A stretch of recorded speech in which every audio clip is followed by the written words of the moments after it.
కాదు ఏకంగా ఊరేసేయాలి. ఈ కోతేవో కాలేజీలో కూర్చుని వస్తుంది, అప్పుడు చూపించావని నా వ్యవహారం. అక్కడే మాట్లాడితే నాకు నీలాంటి రిక్షా తొక్కే లేబర్ కి తేడా ఏమిటి?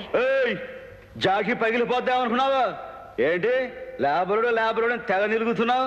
నువ్వు పొద్దున్న లేచిన దగ్గర నుంచి నీ ఇల్లు ఊడ్చేది లేబరోడు, నీ బట్టలు ఉతికేది లేబరోడు, నీకు ఫుడ్ చేసేది లేబరోడు, నీకు ఫుడ్ పెట్టేది లేబరోడు, చివరికి మీరు చస్తే ఒలకాటో తగిలేసేది కూడా ఆ లేబరోడే.